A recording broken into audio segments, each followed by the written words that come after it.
Good morning বন্ধুরা। মুখ টুক ধুয়ে গার্গেল করেছি, তাই গলাটা পেঁচিয়ে রেখেছি এই গরমের মধ্যে। তারপর চা খেয়ে ব্রেকফাস্ট করব। দেখি ব্রেকফাস্টে কি করা যায়। ইচ্ছে আছে আজকে একটু নতুন ধরনের ব্রেকফাস্ট করার।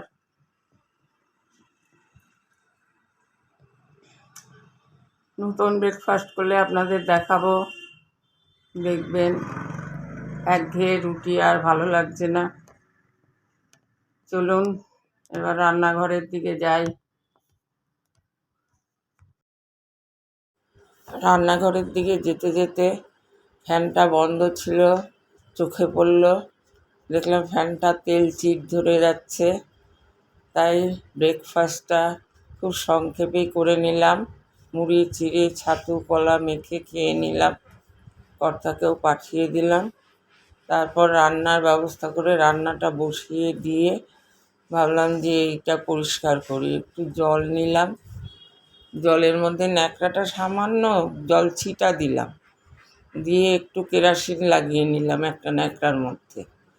সেটা দিয়ে আগে ফ্যানটা ভালো করে মুছে নিয়েছি, তাতে তেলটিটটা চলে গেল।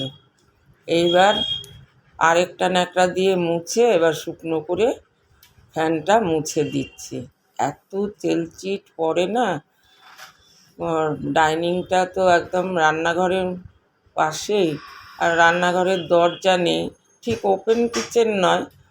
রান্নাঘরে খালি একটা পর্দা আছে, গরমের জন্য তো সেটাও টানা যায় না। তাই পরিষ্কার করে নিলাম। রান্নাও আজকে সংক্ষেপে করলাম। দেখুন ফ্যানটা কীরকম পরিষ্কার হয়ে গেছে, চকচক করছে একদম। রান্নাঘরে এটা ডাইনিংয়ের ওপরের ফ্যান, ওরম হলে মুশকিল। তারপর দেখলাম রান্না তো সংক্ষেপে করেছি, তাহলে একটু অন্য জিনিস করে রাখি। ওই একটু সুজি গুঁড়ো করে নিলাম, একটু গোলাপ জামুন বানাবো, বুঝলেন। বাইরের থেকে আনলে তো আর বেশি খাওয়া যায় না। এটা দিয়ে 2-3 দিন রেখে ব্রেকফাস্টের পরে ডিনারের পরে একটা করে খাওয়া যায়। বাচ্চাটাও ভালোবাসে খুব। তাই ভাবলাম যে রান্না সংক্ষেপে করেছি। তবে রাত্রের রুটি করবো খালি, তরকারিটা করে রেখেছি। একটা তরকারি করেছি রাত্রের। আর দুপুরবেলার মাছের ঝোল, ডাল, আলু সেদ্ধ, টক ডাল আলু সেদ্ধ, আর কিছু করি। এই এক্সট্রা কাজটা করলাম তো। আর তাই একটু গোলাপ জামুন বানাচ্ছি। গুঁড়ো দুধ, সুজিটা একটু গুঁড়ো করে নিয়েছি, ভালো করে করে তেলে নিয়েছি চালনি দিয়ে। তারপরে এই একটু রাঙা আলু দুটো সেদ্ধ করেছি, দুটো দেবো না, একটাও পুরো দেব না, আর বাকি সেদ্ধটা রেখে দেব। দুধ ঘন করে এই রাঙা আলু সেদ্ধ দিয়েও খেতে ভালো লাগে। তা এই রাঙা আলুটা আর এই সুজির সঙ্গে ভালো করে চটকে মেখে নেব। আর এর মধ্যে দিয়েছি একটু নুন, মিষ্টি আর বেকিং পাউডার গুঁড়ো অবস্থায়। ওটা ভালো করে মিশিয়ে নেব। মিশিয়ে তারপর রাঙা আলুটা, অল্প একটু রাঙা আলু সেদ্ধ দেব, দিয়ে এটা মাখবো। তার শুধু রাঙা আলুতে তো আর মাখাটা নরম হবে না, একটু নরম করেই মাখতে হবে, সুজিতে পরে টেনে নেবে। তাই একটু লিকুইড দুধ দিলাম। আমাদের ওই রেড মিল্ক আনে প্যাকেটের, ওটা জাল দেওয়া ছিল। ঠান্ডা দিতে হবে, গরম দেওয়া যাবে না। ওই রেড মিল্ক জাল দেওয়া যেটা, সেটা দিয়ে দিলাম। দিয়ে এই গোলাপ জামুনটা মেখে রেস্টে রেখে দেবো। দুপুরবেলায় মেখে রাখলাম, সন্ধেবেলায় আবার ভাজবো। ভালো করে মেখে, ভালো করে মাখতে হয় একদম, যেন একটুও গুটি মতো না থাকে। মেখে ওটা একভাবে ডলে যেতে হবে। ডলে একটা মণ্ড মতো বানিয়ে আবার একটু লিকুইড লাগছে, ওইটুকুতে হয়নি 2 চামচে। সুজিতে তো টানে, তাই একটু নরম করে মাখতে হবে। মেখে রেস্টে রেখে দেব, তারপর আবার এটার মধ্যে একটু ঘি দিয়ে আবার রেস্টে রেখে দেবো। তারপর সন্ধেবেলায় ভাজার ইচ্ছে আছে। যা গরম পড়েছে, রান্নাঘরে ঢুকতেই ইচ্ছে করে না। সংক্ষেপে আজকে রান্নাটা করেছি তো, সেই জন্য এই 2টো কাজ এক্সট্রা করলাম। এই গোলাপ জামুন বানাবো, এখন তো বানানো হয়নি, সবে মাখা হচ্ছে। আর সবচেয়ে বড় কাজ হয়েছে ফ্যানটা মোছা। এই 72 বছর বয়সেও ওই টুলের ওপরে উঠে তারপর ওটা করি। আমি একটু লম্বা তো, আমি হাত পাই খালি। আর আমাদের বাড়ির বেটা ছেলেরা এসব কিচ্ছু করতে চায় না, আর জোরও করি না। ছেলে 2-1 দিনের জন্য আসে, আর আমার কর্তারও তো বয়স হয়েছে, উঠে যদি পড়ে টরে যায়। আমি বৌমাকে বলেছি তুমি পাশে দাঁড়িয়ে থাকো, তারপর ওটা মুছলাম। আরগুলো বৌমাই হাত পায়, ওই খাটের ওপরে উঠে মুছে নেয়। ফ্ল্যাট তো, আমাদের ছাদ নিচু, খাটের ওপরে উঠলেই হাত পাওয়া যায়। বাদবাকি ফ্যানগুলো ওই মুছে নেয়। ফ্যান তো অনেকগুলো, যা গরম, সবগুলো ও মুছেছে। আমি বললাম যে এইটা আমি মুছবো, কোনে আমি লম্বা আছি, হাত পাবো। গোলাপ জামুনটা রেখে দিলাম। এরপর আবার কিছুক্ষণ পর এটার মধ্যে এইদিকে আবার দুপুরের খাওয়া দাওয়ারও আলু ভাতিটা মেখে নিলাম। ওই টক ডাল আর মাছের ঝোল করেছিলাম, আর কিছু করিনি আজকে দুপুরবেলায়। এক্সট্রা কাজ করলে আর এগুলো করতে পারি না।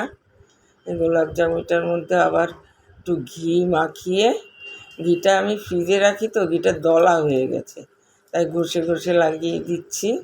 ঘিটা লাগিয়ে ঢাকা দিয়ে আবার রেখে দেবো। সন্ধেবেলায় আবার ভাজবো। সন্ধেবেলায় ভাজলে গরম গরম ডিনারের সঙ্গে রুটির সাথে খাওয়া হবে।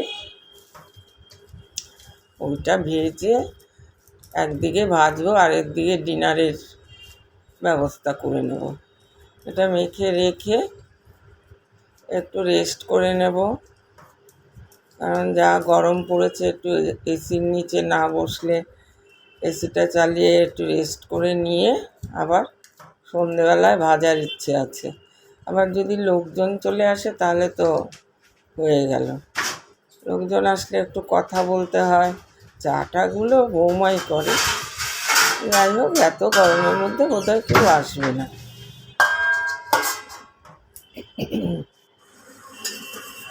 ওটা রেস্ট করে নিয়ে আবার সন্ধেবেলায় চলে আসলাম।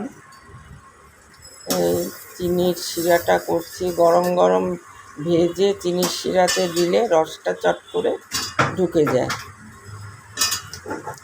চিনিটা দিয়েছি 3 কাপ, কফি কাপ না, চায়ের কাপে 4 কাপ জল, আর 2 কাপ, বড় কাপে 2 কাপ, চায়ের কাপে 4 কাপ চিনি, আর 2 কাপ জল দিয়েছি। বড় কাপে 2 কাপ জল দিয়েছি।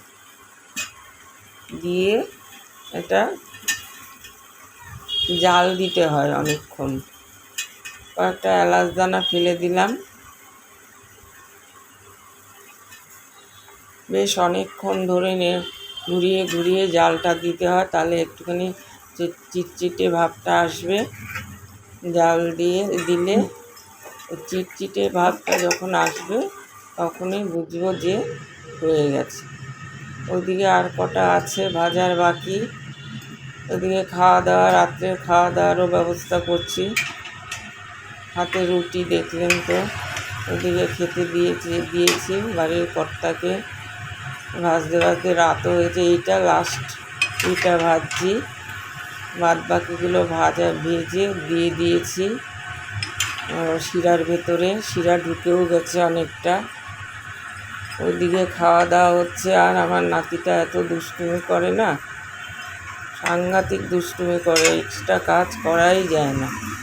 এই দেখুন ফাইনাল লুক গোলাপ জামুনের। খুব সুন্দর হয় খেতে, আপনারা করে দেখবেন বন্ধুরা। এদিকে খাওয়া দাওয়াও হচ্ছে, আমিও খেয়ে নেব। তাহলে গুড নাইট, ভালো থাকবেন। আমার তো একই কথা, ভালো থাকবেন, ভালো রাখবেন, তবেই নিজে ভালো থাকবেন। সবাইকে ভালো রাখলে নিজে ভালো থাকা যায়। বৈশাখ মাসেই এত গরম, জানি না জ্যৈষ্ঠ মাসে আবার কীরকম গরম পড়বে।